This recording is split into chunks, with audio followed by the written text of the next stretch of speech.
Al-masyhur bi barakati mastur.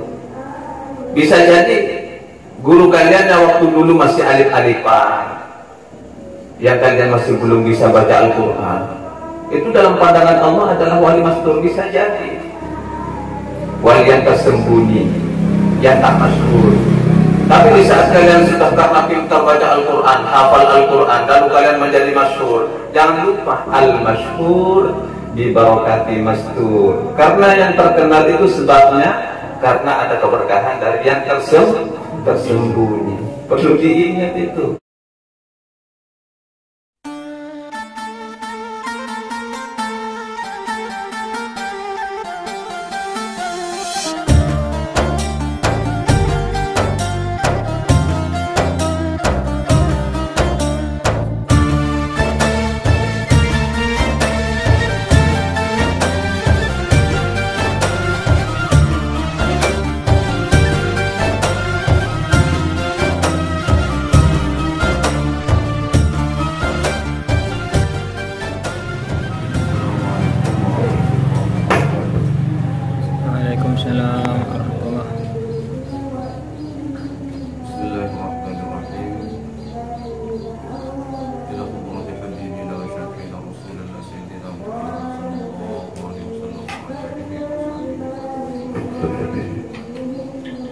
وقربته وسارقونه من الأنبياء والمرسلين والعلماء والأولياء والشهداء والصالحين والأئمة المجتهدين والتابعين سن لا يمتين وعلى شيخنا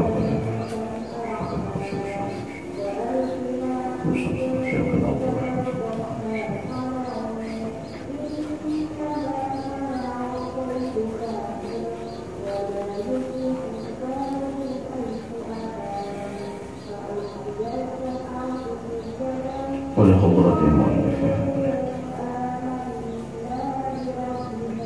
أبي زكريا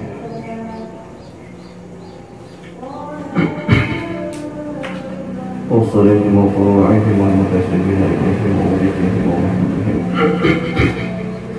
أن الله يعلي درجاتهم بالجنة ويعيد علينا من بركته وبركة علومهم وأسرارهم وصياتهم وعلومنا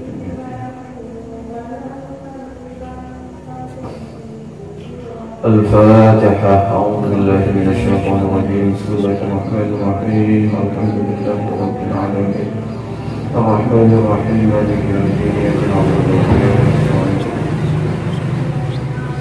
اهدنا الصراط عليهم ولا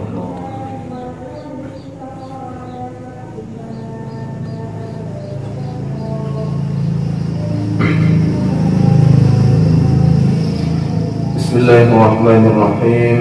الحمد لله رب العالمين وبه نستعين على أمور الدنيا والدين والصلاة والسلام على أشرف الأنبياء والمرسلين سيدنا محمد وعلى آله وصحبه أجمعين. سبحانك لا علم لنا إلا ما علمتنا إنك أنت العليم الحكيم. رب اشرح لي صدري ويسر لي أمري واحلل عقدة من لساني يفقهوا قولي. اللهم ارزقنا فهم النبيين وحفظ المرسلين وإلهام الملائكة المقربين. اللهم إنا نستودعك جميع ما حفظناه وما نحفظه من العلوم والمعارف حتى ترده علينا في وقت احتياج إليه. لا حول ولا قوة إلا بالله العلي العظيم. قال المصنف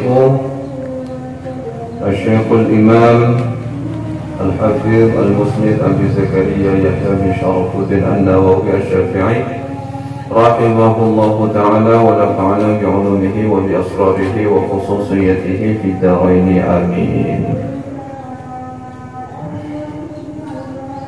بسم الله الرحمن الرحيم.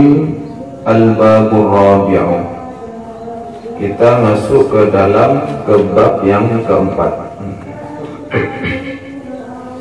Al-babur rabi'u, adapun bab yang keempat, fi adabi muallimil qur'ani wa muta'allimihi,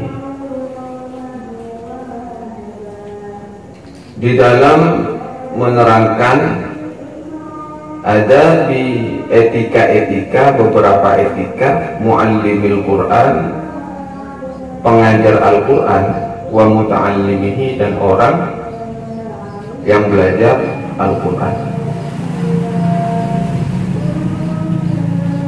Jadi di bab yang keempat ini adalah adab-adab yang perlu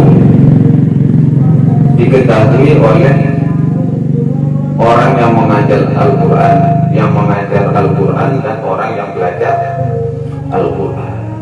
Jadi ada adab-adab, adabul alim wal muta'allim, adab guru dan adab murid.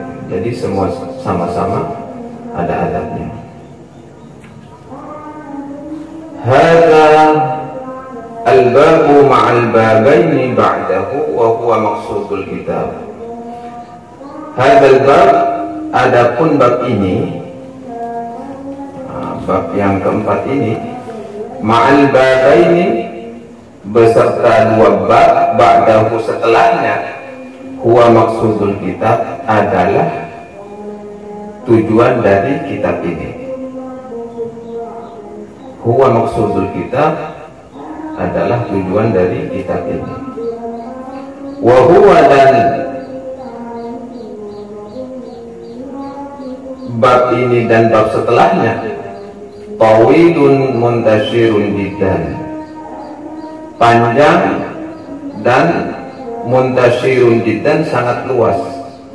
Pembahasannya tawilun, panjang, muntashirun jiddan, dan sangat luas. Wa ana, dan aku, kata Imam musannifnya Imam Nawawi, usyiru ila maqasidihi, akan aku tunjukkan kepada maksud-maksudnya, mukhtasiratan, secara ringkas, fi fusulin, yang terdapat di dalam beberapa fasal. Jadi kata Imam Nawawi, akan aku tunjukkan kepada maksud-maksudnya. Jadi babnya itu terpisah, sehingga diringkas menjadi beberapa pasal. Tujuannya apa? Liyashula hifduhu wa qidduhu. Liyashula, untuk mempermudah, hifduhu, menghafalnya, hifduhu, mengingatnya, wa qidduhu, dan menandainya, insyaallah ta'ala. Bisa waktu itu dimaknai mencermatinya. Jadi lebih bisa, tidak rancu nanti pembahasannya, agar lebih mudah diingat, lebih mudah dihafal, waktu itu, dan mencermati, insyaallah ta'ala. Faslun, pasal yang pertama, awwalu ma yanbaghi lil muqri'i wal qari' ay yaqsida bidzalika ridallah ta'ala. Awwalu, adapun yang pertama kali, sesuatu yang bagi, yang seharusnya, lil muqri'i, bagi orang yang mengajar Al-Quran, wal qari'i, dan orang yang belajar Al-Quran, seharusnya bagaimana? Ayyaqsida, hendaknya keduanya bertujuan, hendaknya bertujuan, bermaksud siapa keduanya, bidzalika, terhadap tujuan itu, bidzalika, terhadap tujuan itu, tujuan mengajar dan tujuan belajar. Bidzalika, kalau Jawa ya mengkono. Ayat sudah, hendaknya bermaksud siapa keduanya, memiliki tujuan, bidzalika, di dalam hal itu, akan hal itu, artinya mengajar Al-Quran dan belajar Al-Quran. Bertujuan apa? Ridallah ta'ala, mengharapkan ridha Allah ta'ala. Jadi ini kunci utama. Qala Allah ta'ala, telah berfirman Allah Ta'ala, siapa Allah Ta'ala, a'udzu billahi minasyaitonir rajim, wa ma umiru illa liya'budullaha mukhlishina lahuddin hunafa'a wa yuqimus salata wa yu'tuz zakata wa dzalika dinul qayyimah. Surat Al-Bayyinah ayat yang kelima. Wa ma umiru, dan tidaklah umiru diperintah mereka, illa melainkan liya'budu, agar menyembah siapa mereka, Allah, kepada Allah, mukhlisina, hale secara ikhlas, secara murni, lahu, kepada Allah, artinya kepada menjalankan agama, hunafa'a yang halnya ini. Jadi ada dua di sini, mukhlisina hale yang ditandai dengan ya, hunafa'a juga dari hal, hunafa'a hale yang lurus, artinya kepada agama, hunafa'a yang lurus. Jadi bagaimana bentuk ciri-ciri keikhlasan dan menjalankan agama secara lurus? Kata Allah, yaitu wa yuqimus sholata, yaitu mereka senantiasa mendirikan sholat, wa yu'tuz zakata, dan senantiasa menunaikan zakat. Wa dzalika, dan yang demikian itulah dinul qayyimati, adalah agama yang lurus. Ay al-millatil mustaqimah, artinya agama yang lurus, lempeng. Memang anjuran dari Allah seperti itu.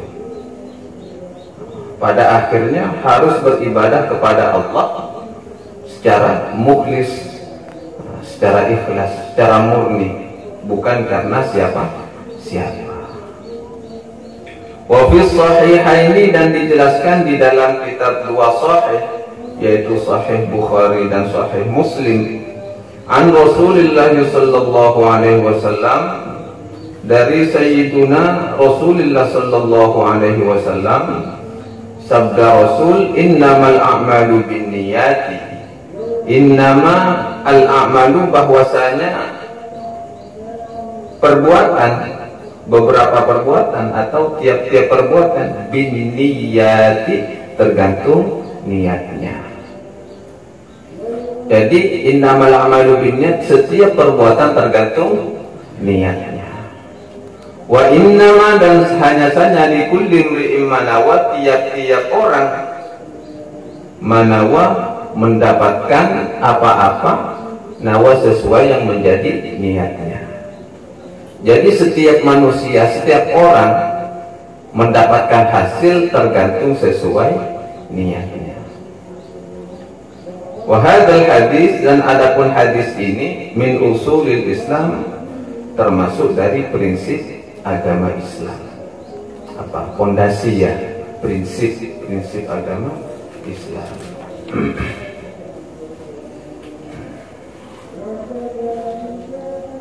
Intinya apa? Menyematkan yang seperti ini, Imam Nawawi menekankan kepada kita yang mengaji Al-Quran dan ataupun yang mengajar Al-Quran harus sama-sama memiliki niat ikhlas karena Allah Ta'ala. Jangan sampai ada embel-embel apa. Wa rawaina an Ibnu Abbas radhiyallahu anhuma, dan telah meriwayatkan kepada kami an Ibnu Abbas, dari Ibnu Abbas radhiyallahu anhuma, qala, telah berkata siapa Ibnu Abbas, innama yahfadur rajulu ala qadri niyyatihi, bahwasanya yahfadu, mendapatkan pemberian atau mendapatkan hasil, ar-rajulu, siapa seseorang, ala qadri niyyatihi, sesuai dengan kadar niatnya. Ala qadri niyyatihi, sesuai dengan kadar niatnya. Atau bisa dimaknai dengan yahfadu ini, memiliki hafalan yang bagus. Ar-rajulu, siapa seseorang, ala qadri niyyatihi, sesuai dengan kadar niatnya. Ya tinggal dilihat saja. Kalau hafalannya tak bagus, ya berarti kualitas usahanya juga tak bagus, atau niatnya pun kurang sempurna. Karena semua dinilai dari niat. Karena niat itu adalah sugesti untuk memotivasi seseorang. Contohnya kayak puasa bulan Ramadan, yang mampu menahan naiknya asam lambung itu diantaranya juga niat. Coba kalian makan tak teratur, atau tak makan seharian penuh tanpa ada niat, maka mungkin bisa jadi kalian perutnya itu tak enak banget. Kalau rasa lapar pasti terasa ya, tapi beda kalau orang tanpa niat. Pasti kayak apa, enak apa ya, kayak mau muntah. Jadi niat itu mampu meredam naiknya asam lambung karena sudah mensugesti. Jadi niat itu mampu memotivasi jiwa untuk meraih sebuah keberhasilan. Jadi makanya ada anjuran kalau dari ulama-ulama salaf, ulama-ulama terdahulu. Jadi kalau mau belajar atau mengajar harus mantapkan niat dulu. Pasti sandarnya kepada hadis Rasulullah, innamal a'malu binniyat. Kamu kalau niatnya full lillahi ta'ala pasti semangat.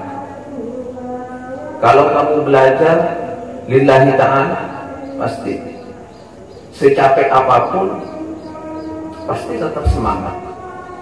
Bahkan penyampaian itu kurang menarik karena kamu niatnya lillahi ta'ala, bukan karena melihat penyampaian tapi melihat keilmuan, pasti menarik, pasti semangat. Jadi sehingga lanjutannya likulli imri'in mana, setiap manusia memiliki hasil dari apa yang menjadi niatnya. Paham ya? Wa an ghairihi, dan dari riwayat dari yang lainnya. Wa an ghairihi, dan ada riwayat ghairihi dan yang lainnya, innama yuqtan nasu ala qadri niyatihim. Innama, bahwasanya, yuqtan nasu, mendapatkan an-nasu siapa manusia, atau diberi siapa manusia, ala qadri niyatihim, sesuai dengan kadar niat mereka. Jadi sebuah keberhasilan, kesuksesan, semuanya itu tergantung niat. Kenapa seringkali putus di tengah jalan? Setiap orang ngaji kadang putus tengah jalan, tak sampai selesai, karena niatnya kurang kuat. Atau bahkan bisa jadi niatnya tak lillahi ta'ala. Nah itu yang seringkali menghambat keberkahan ilmu masuk ke dalam jiwa. Karena ilmu itu, setiap ilmu apapun yang disampaikan itu memiliki keberkahan masing-masing.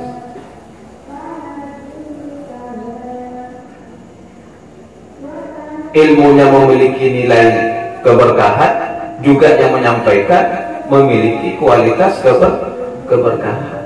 Ada nilainya semua. Jika penyampainya sudah tidak dihargai, maka ilmunya pun ikut tak menghargai. Ini yang fenomena seperti ini, kejadian-kejadian seperti ini yang sering terjadi pada santri-santri zaman sekarang atau para pelajar di zaman sekarang. Berhati-hati. Coba mau nangis sekolahan, kalau di sekolahan kalian itu ada guru yang disukai, ada yang guru tak disukai. Harusnya kalian bukan tak harus membeda-bedakan guru, karena setiap guru memiliki sifat dan karakter masing-masing di dalam menyampaikan, dan semua itu memiliki keberkahan masing-masing. Coba sudah teliti. Guru yang tak kalian sukai, di saat kalian mengikuti pelajarannya, pasti suatu saat akan bermanfaat pasti. Karena apa? Karena nilai keberkahannya tidak ada. Faktornya dari apa? Sebabnya dari apa? Dari niat kalian ya. sudah tidak menyukai. Jadi itu gak ngapok guru menyampaikan, tapi kalian itu kualitas niatnya, kadar niatnya ini tak bagus. Sudah ada su'ul adab kepada guru, ada su'udzon kepada guru, maka ilmu itu pun tak akan kalian bisa serap, tak masuk. Baik, kalau memang sudah guru itu memang disukai dan kajiannya menarik, ya dua-duanya memiliki keberkahan. Nah, ini bukan cuma disampaikan kepada murid, tapi juga tantangan kepada guru. Bagaimana menjadi guru yang menarik ini? Ya contohnya, ya memberikan sesuatu apa saja yang bikin menarik. Jadi setiap murid yang memiliki rasa jenuh kepada guru tidak harus serta-merta disalahkan. Karena dalam etika, tata krama, adab antara guru dan murid sama-sama memiliki. Bukan cuma murid yang harus hormat kepada guru, tapi guru harus memiliki cara bagaimana menyenangkan hati murid. Tapi membuatnya wajib ke guru, nah udah tak seneng ngambil pak, ya udah tahu lah. Jadi hadisnya sudah jelas. Yu'tan nasu, manusia mendapatkan karunia apapun itu bentuknya. Manusia diberi bentuk apapun ala qadri niat ini, tergantung dengan kualitas niatnya. Apalagi kepada guru-guru yang sangat mendidik tentang urusan agama. Ini harus lahir batin kalian ini bersikap hormat. Harus, artinya lahir batin, karena ada sebuah ungkapan al-masyhur bi barakatil mastur. Bisa jadi guru kalian yang waktu dulu masih alif-alifan, yang kalian masih belum bisa baca Al-Quran, itu dalam pandangan Allah adalah wali mastur. Bisa jadi wali yang tersembunyi, yang tak masyhur.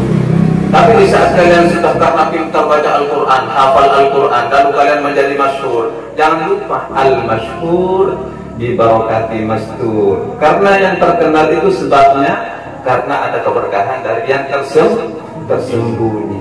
Perlu diingat itu. Maksud kita dengan rohid apal Quran, iya. Gak kudu lip-alipanna, lopot meneh. Tepat kudu. Jangan lupa itu. Pas tren, bacaan tak ada itu lopot. Sila tak apal Quran, dia nuku Quran pas lopot bacaan. Jadi itu ada pembahasannya nanti di belakang. Tapi menekanannya yang pertama ini adalah kepada mu'allim, orang yang mengajar. Warawaina 'anil Ustaz Abil Qasim Al-Qushairi rahimahullahu taala. Warawaina, dan telah meriwayatkan kepada kami, kata Imam Nawawi, 'anil Ustaz Abil Qasim Al-Qushairi, yaitu dari seorang guru Al-Ustaz Abil Qasim Al-Qushairi yang bernama Abdul Qasim Al-Qushairi rahimahullahu ta'ala. Abdul Qasim Al-Qushairi ini ahli tasawuf, orangnya ahli tasawuf, memiliki kitab namanya Risalatul Qushairiyah, membahas tentang konsep-konsep tasawuf. Ada ar-raja wal khauf, pengharapan dan kecemasan di sana semua.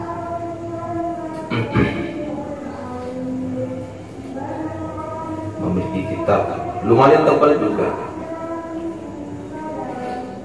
Tapi kalau tak punya uang, download saja kitabnya. Namanya Risalatul Qushairiyah. Tapi untuk meraih lebih keberkahannya, ya beli kitabnya. Beli kitabnya. Sesekali kan harus punya kitab yang tebel-tebel. Kitab tebel-tebel. Biar bawanya juga berat gitu. Tapi tafakulan, kalau bawa kitabnya saja berat, semoga ilmunya masuk menjadi pemberat amal kelak di akhirat. Jadi ada riwayat dari Ustadz Abdul Qasim Al-Qushairi rahimahullah ta'ala, qala telah berkata siapa Abdul Qasim Al-Qushairi, al-ikhlasu ifradul haqqi fi ta'ati bil qasdi. Al-ikhlasu, ini pembahasan ikhlas, kembali tentang pembahasan surat Al-Bayyinah tadi, mukhlisina ya, mukhlisina lahu. Apa ikhlas itu? Al-ikhlasu, adapun ikhlas itu ifradul haqqi, ialah menyatukan al-haqqi Allah, menyatukan Allah fi ta'ati, di dalam perbuatan ibadah, bil qasdi, dengan sebagai bil qasdi, sebagai tujuan. Jadi menyatukan Allah Ta'ala fi ta'ati, di dalam perbuatan taat, bil qasdi, sebagai tujuan. Pokoknya lillahi ta'ala, semuanya apa yang dilakukan kok lillahi ta'ala, itu ikhlas namanya. Asadurkan lillahi ta'ala semuanya. Kalian bersihkan halaman itu, niatnya lillahi ta'ala, niatkan bersihkan hati, pokoknya lillahi ta'ala, tanpa harus saya suruh. Ya brand, tak ikut putar aja, brand nyapu brand, main HP sama mana. Jadi motivasi dengan perintah Allah, pokoknya lillahi ta'ala, motivasi dengan niatkannya. Jadi menyatukan Allah di dalam perbuatan taat bil qasdi, sebagai tujuan. Wa huwa, yaitu maksudnya ayyurida bi ta'atihi at-taqarrub ila Allah ta'ala duna syai'in akhar, yaitu sebuah tujuan, maksud, keinginan bita'atihi, dalam perbuatan taat kepada Allah, at-taqarrub, sebagai sarana pendekatan ila Allah Ta'ala, hanya kepada Allah Ta'ala, Allah Ta'ala, duna syai'in akhar, dan bukan karena sesuatu yang lainnya. Duna syai'in akhar, bukan karena sesuatu selain Allah.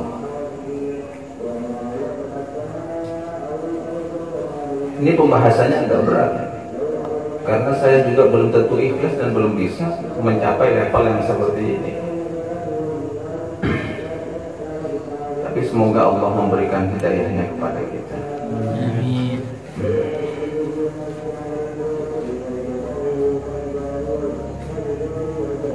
Min tasannu'in li makhluqin, seperti contohnya berbuat sesuatu li makhluqin, karena makhluk. Itu sudah bukan karena lillahi ta'ala, bukan lillahi ta'ala. Ini termasuk syai'in akhar, sesuatu yang ada embel-embel lainnya.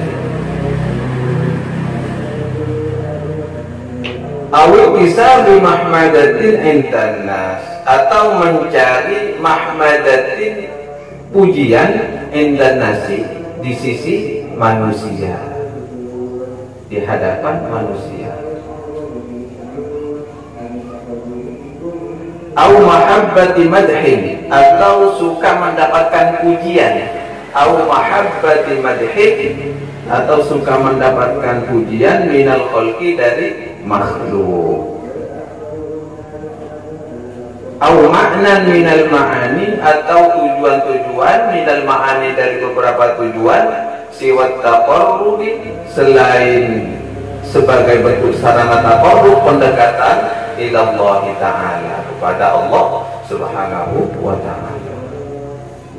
Jadi tujuan apapun, artinya ma'nan minal ma'ani, tujuan apapun dari banyak-banyaknya tujuan yang tidak membawa kalian ini ke jalan pendekatan diri kepada Allah, ya hilangkan saja. Atau seandainya kalian mau bertaqarrub kepada Allah, kepada karena sesuatu, hilangkan itu. Itu bukan ikhlas. Tapi al-ikhlas itu adalah rahasia Allah. Setiap orang tidak bisa serta-merta dinilai tidak ikhlas jika berbuat karena sesuatu. Paham? Orang itu tidak serta-merta dianggap tidak ikhlas jika melakukan sesuatu, melakukan perbuatan ibadah, contohnya perbuatan taat karena sesuatu. Ini ikhlasnya sudah kelas tinggi. Kalau kelas kita kan contohnya, contoh kita beribadah kepada Allah karena takut neraka contohnya. Itu kan ikhlas juga. Ingin masuk surga, itu ikhlas juga. Cuma ikhlasnya kualitas yang standar. Karena Allah juga seringkali mengiming-imingi agar hamba berbuat ibadah, berbuat taat kepada Allah itu dengan iming-iming nikmatnya surga dan ancaman siksanya neraka. Contohnya apa? Wasari'u ila maghfiratin min rabbikum wa jannatin Allah. Ayo bersegeralah, berlomba-lombalah kalian menggapai maghfirah Allah, meraih ampunan Allah yang jika itu diraih oleh kalian itu kalian akan dibalas dengan balasan surga. Yang surga luasnya itu seluas langit dan bumi. Luas banget surga itu. Makanya di dalam agama Islam saking luasnya surga, Rasulullah ini menginginkan umatnya semuanya masuk surga. Tidak ada ceritanya Rasulullah ini mudah membid'ahkan orang. Tidak ada.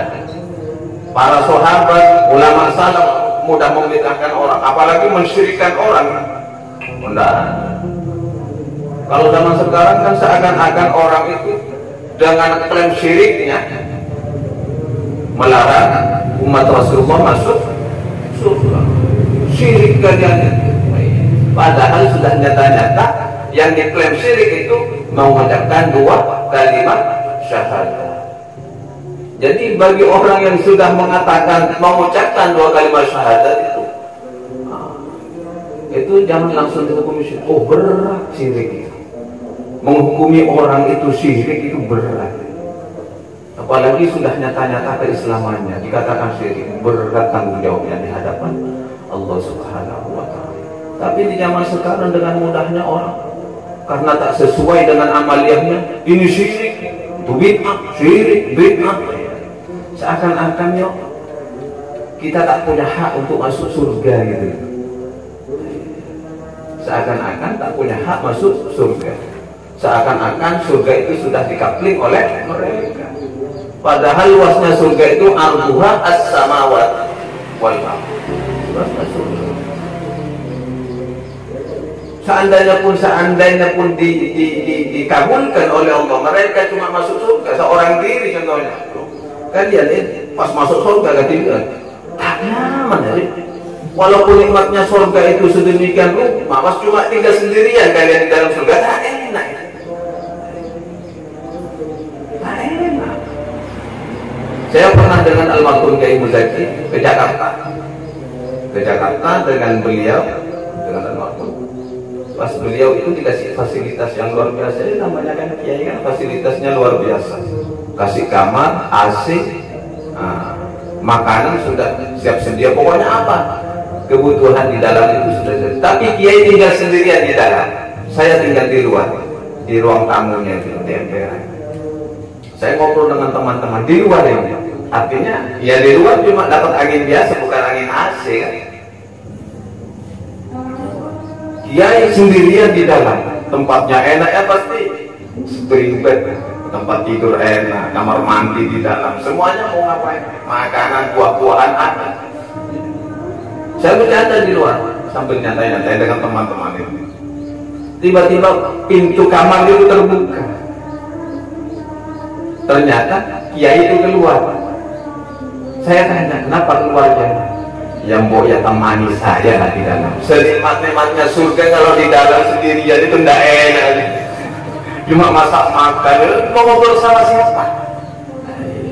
Jadi surga itu kenikmatan itu tidak bisa dinikmati sendirinya. Paling nikmat itu kalau dinikmati secara ramai. Ayam bakar yang murid, ayam bakar, makan ayam bakar yang murid. Tapi di tengah hutan sendirian, itu tidak ada nikmatnya, tidak ada nikmatnya. Iya kan? Tapi makan nasi gulung, nasi jagung, nasi katul itu, nasi katul yang mungkin lauknya cuma ya apa sambal terasi, tapi dimakan rame-rame ala santri pakai godong pisang, nikmatnya luar biasa. Nah apalagi makan ayam bakar pas bareng-bareng itu lebih nikmat kuadrat kan? Nikmat double itu. Artinya nikmat itu terasa itu jika dirasakan secara bersama-sama. Jadi kalian merasakan nikmat apapun yang diberikan oleh Allah anugerah, ya, jangan dinikmati sendiri, tak enak. Berkahnya tidak ada berkahnya. Kalian kaya sendirian. Kalau yang lain menutup diri dari kalian mau beli apa dengan uang itu? Contohnya toko rokok tidak mau dekat kalian. Ya sudah, ini karena orang kaya tak mau didekati. Kalian menikmati kalian. Mau beli rokok toko tidak mau ngasih jual ke mahir sama ini. Anak lo mau main. Mau beli kemana? Mau beli emas? Tokonya tidak mau berteman dengan mahir. Karena awalnya mahir mungkin mengklaim saya paling kaya. Akhirnya toko emasnya jengkel, ditutup tuh, tidak mau jual kamu. Akhirnya tidak ada nikmatnya. Nah nikmat itu yang barokah. Dan barokah itu menimbulkan kenikmatan. Jadi keikhlasan, ini kembali kepada keikhlasan. Keikhlasan jika dilakukan secara beramah-ramah, artinya beribadah kepada Allah, kita bersama-sama ikhlas, itu nikmatnya luar biasa. Daripada ikhlasnya itu sendiri. Rasulullah adalah orang paling ikhlas di dalam beribadah, karena langsung kenal kepada Allah. Tapi mengajak sahabatnya pada umatnya untuk menjadi hamba-hamba yang mukhlis, hamba yang ikhlas. Karena kalau sudah rame-rame ikhlas kepada Allah itu nikmat gitu. Ini yang disebut wa ma umiru illa liya'budullaha mukhlishina lahud-din. Rame-rame ikhlas kita beribadah kepada Allah. Rame-rame beribadah secara ikhlas kepada Allah Subhanahu wa ta'ala. Jika sudah rame-rame dan nampak sebuah agama apa yang dibawa oleh Rasulullah, ini yang disebut wadzalika dinul qayyimah. Ini agama yang lurus, tak neko-neko. Karena nikmatnya pun bisa dibagikan kepada orang lain. Agama yang lurus ya seperti ini, tak saling mengintimidasi.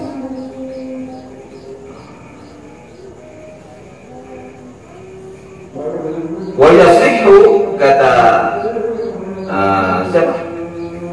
Syekh Abdul Qasim Al-Qushairi, wa yasihhu, dan lebih tepatnya ayyuqala, ialah dia berkata al-ikhlasu, adapun ikhlas itu tasfiyatul fi'li an mulahadhatil makhluqin, ialah mensucikan, menjernihkan perbuatan an mulahadhatil makhluqin, dari pandangan para makhluk, dari pandangan makhluk. Artinya membersihkan perbuatan, tak terlalu menampakkan itu. Kesannya kepada manusia biasa-biasa saja, tapi dalam pandangan Allah kualitasnya luar biasa. Ini namanya tasfiyatul fi'li an mulahadhatil makhluqin. Ini dijelaskan di dalam kitab Risalatul Qushairiyah yang dikarang oleh beliau ini di halaman 162. Kalian bisa merujuk nanti. Kalau punya kitabnya, lihat di halaman 162. Terus dikaji ikhlas itu seperti apa. Luar biasa tentang membahas keikhlasan. Karena kalau orang ikhlas itu sudah lupa untuk membenci manusia. Karena yang ada dalam pandangannya hanya beribadah dengan semurni-murninya kepada Allah. Tak mau menilai keburukan manusia, tak melihat apapun itu. Juga tak mendengarkan cacian-cacian orang kepada dirinya, mau dicaci, mau dipuji, ya terserah. Yang penting, nah itu kuatnya niat. Kalau sudah dipuji ya tak jumawa, tak terbuai, dihina ya tak putus asa. Karena satu tujuan lillahi ta'ala. Makanya mantapkan niat agar menjadi orang yang